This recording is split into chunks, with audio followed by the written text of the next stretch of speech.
नमस्कार, मी ऋतुजा कदम. या बुलेटिनमध्ये तुम्हा सगळ्यांचं स्वागत आहे. बातम्या सविस्तर पाहणार आहोत आणि सुरुवातीला महत्त्वाची आणि धक्कादायक बातमी पुण्यातनं. माझ्या बदनामीला जबाबदार कोण असा प्रश्न स्वारगेट अत्याचार प्रकरणामधील पीडितेनं गुन्हे शाखेच्या अधिकाऱ्यांना विचारलाय.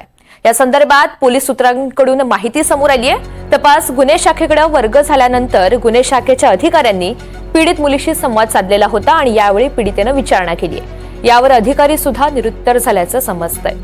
तर माझ्या बदनामीला जबाबदार कोण असा प्रश्न स्वारगेट अत्याचार प्रकरणामधील पीडितेनं गुन्हे शाखेच्या अधिकाऱ्यांना विचारलेला आहे.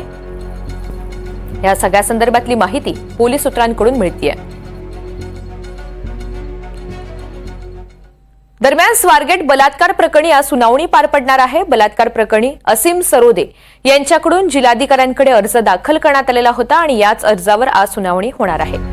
पीडितेची बदनामी करणारी वक्तव्य आणि बातम्या येत असल्यामुळे त्याच्यावर बंदी घालावी असा अर्ज सरोदे यांनी दाखल केलेला होता. रेवती हिंगवे आपल्याला या सगळ्या संदर्भात अधिकची माहिती देणार आहेत. रेवती, सर्वप्रथम महत्वाचा मुद्दा, माझ्या बदनामीला जबाबदार कोण असा थेट गंभीर प्रश्नच या पीडितेनं उपस्थित केलेला आहे. त्या संदर्भातली काय माहिती?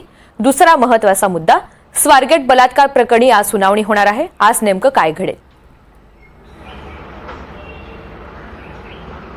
नक्कीच ऋतुजा, आपल्याला जसं माहिती की 25 फेब्रुवारी 2025ला एक अत्यंत धक्कादायक घटना घडलेली होती पुण्यातील स्वारगेट बस स्थानकावरती. आणि त्यानंतर जो आरोपी आहे त्या प्रकरणातला दत्ता गाडे, त्याला अटक करण्यात आली होती तब्बल 75 तासांनंतर. आणि त्यानंतर जेव्हा तपास जसा जसा पुढे गेला त्यानंतर अनेक त्याच्यावरती बोलल्या जात होतं, अनेक त्याच्यातल्या बाबी समोर येत होत्या. त्यातल्या काही म्हणजे की असंही म्हणलं जात होतं की हा सगळा प्रकार हा संमतीने घडलेला आहे. काही जण म्हणत होते की पैशांचा व्यवहार होता, तो पूर्ण झाला नाही, त्यामुळे यातनं ही घटना घडलेली आहे. तर हे जेव्हा सगळं या गोष्टीची चर्चा झाली, त्या बातम्या त्या संदर्भातल्या बाहेर आल्या, तेव्हा असीम सरोदे जे वकील आहेत पुण्यातले, त्यांनी एक याचिका दाखल केली होती पुणे न्यायालयामध्ये.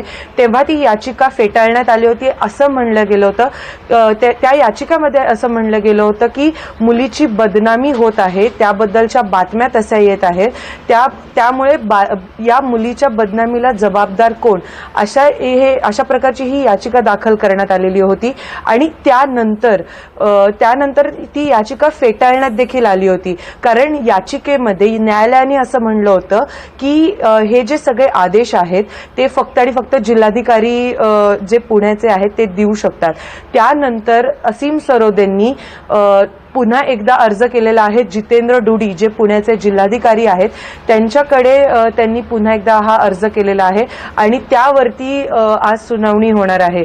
आणि त्यासोबतच जसं मी मगाशी म्हणलं की जेव्हा या सगळ्या घटनेचा तपास चालू असताना हा गुन्हा पुण्यातील गुन्हे शाखेकडे वर्ग करण्यात आलेला होता. आणि त्यानंतर जेव्हा त्याबद्दलची चौकशी चालू होती, त्या पीडित मुलीसोबत संवाद साधण्याचा प्रयत्न गुन्हे शाखेच्या अधिकाऱ्यांकडनं करण्यात आला होता. तेव्हा तिने फक्त एक प्रश्न विचारला की माझ्या बदनामीला जबाबदार कोण, आणि त्यावरती पोलीस हे निशब्द होते, अशी ही पोलिसांच्या सूत्रांची माहिती आहे.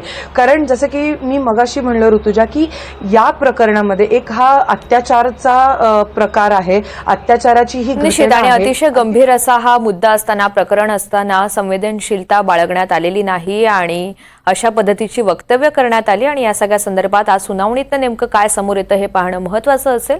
धन्यवाद सविस्तर माहितीसाठी.